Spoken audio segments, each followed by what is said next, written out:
Okay, welcome back. We're into the top 10 teams left in the NHL for this upcoming preview. Now I'm going to be taking a look at the Toronto Maple Leafs. So last year they finished with a record of 46, 26, and 10. They had 102 points on the season.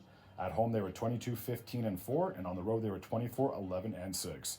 So they were very good on the road and away from home. They obviously had an above 500 record when it came to the end of the regular season.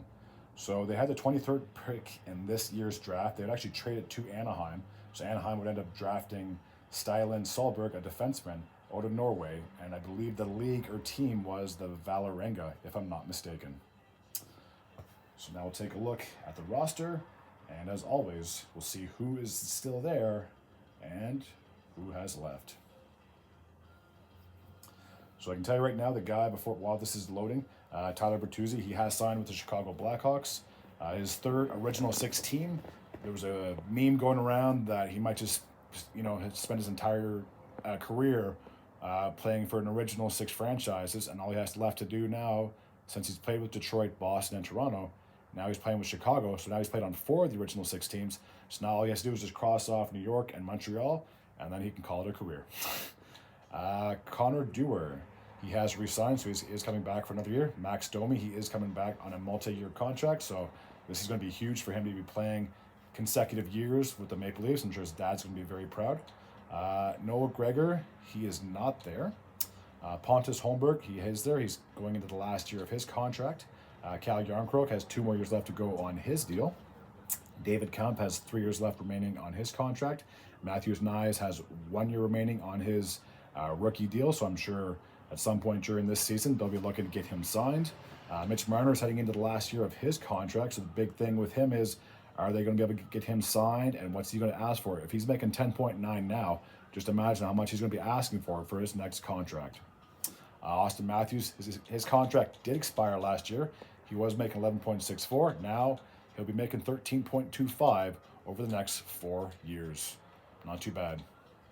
Bobby McMahon, his contract did expire, but he has signed a 2-year deal worth $1.35 million. William Nylander, during this past season, also signed an extension for 8 years at $11.5 million. Ryan Reeves has 2 more years left to go on his contract. Nicholas Robertson has re-signed. He is coming back. I believe he just did that a couple days ago. John Tavares is going into the last year of his contract, and who knows what his future will hold after this. All right, we'll take a look at the defense now. So Simon Benoit has signed a 3-year contract extension with the Maple Leafs, so he's guaranteed to be there for at least 3 more years. TJ Brody has left. I'm pretty sure he signed with the Chicago Blackhawks. Joel Edmondson, he has also left. I'm pretty sure he signed with the Los Angeles Kings.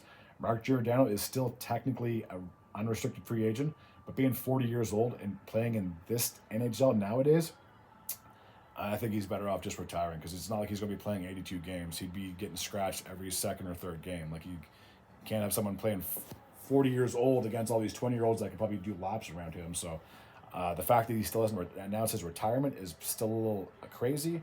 I thought he played even poorly last year, but what do I know? John Klingberg, he is an unrestricted free agent, I do believe. He just signed the 1-year deal with the Maple Leafs, but then he got hurt and basically got put on the injured reserve, so who knows if he's going to be able to be 100% moving forward, and who he's going to sign with, who knows. Timothy Liljegren, he has re-signed. He is coming back. Ilya Lyubushkin, he is not coming back. He did not re-sign. Jake McCabe is in the last year of his contract. Jake Muzzin, he's on the LTIR, and very likely he's played his last game. I don't think he's played a game since like the 2021-22 season, or maybe the 2022-23 season, but he definitely did not play this past year. And Morgan Riley, the heartbeat of their defense, has 6 years remaining on his deal. Connor Timmins is going into the last year of his contract, and then we'll take a look at the goaltending situation, and a lot of it has changed. So Martin Jones, they acquired late in the season last year. He's not back. Matt Murray has left. Ilya Samsonov, I mentioned, he has also left. So it's basically Joseph Woll's crease to lose. I think they also brought in Anthony Stolarz, the backup from Florida, if I'm not mistaken. So it's going to be Woll and Stolarz as your goaltending tandem for this upcoming year. Now, when it comes to the Leafs and playoffs, they're a shoo-in. Like, there's no ands, ifs, or buts about it. I know I've mentioned them several times when I talked about the Atlantic Division. They're a shoo-in to make the playoffs. It's just, can they get over that second round hump? Yes, they technically beat the Lightning in 2023, but then they lost to Florida in 5 games, so they really were a no-show in the second round of the playoffs that year. So the big thing is yes, they can make the playoffs. Yes, they can possibly force a game 7 when it comes to the first round, but they always tend to choke in the first round. In the Austin Matthews and Mitch Marner and William Nylander era and the Morgan Riley era, they made the playoffs consistently since 2017. But again, they've had very little success when it comes to the postseason. In 2017, they lost to the Capitals in the first round. 2018 and 2019, respectively, they lost to the Bruins in 7 games. In 2020, they were on home ice, and they couldn't beat Columbus in a best-of-5 series, losing that series in 5 games. 2021, they had a 3-1 series lead over the Montreal Canadiens and lost that in 7. 2022, they lost to the Tampa Bay Lightning. And then, like I mentioned before, they beat the Lightning in 2023, but lost to Florida. And then just this past playoffs, they played Boston again, forced a game 7, but unfortunately they fell short in overtime. So for the Leafs, again, it just seems like it's one big headache. Like, do you really consider this a successful season if you just make the playoffs and lose in the first round? To me, I don't think that's acceptable. They got to get to the second round. They got to get to the conference final if they want to make any type of noise this upcoming season. Because if they once again go to the first round and get eliminated, there's going to be a lot of fingers pointing, and there should be a lot more bodies getting moved around and potentially fired or whatever the case may be, is because there's no reason you have this much talent on your team and you can't get out of the first round of the playoffs. It's just absolutely unacceptable. That's just my take.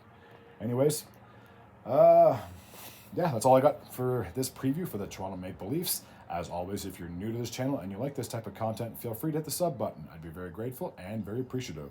Until next time, and as always, take care.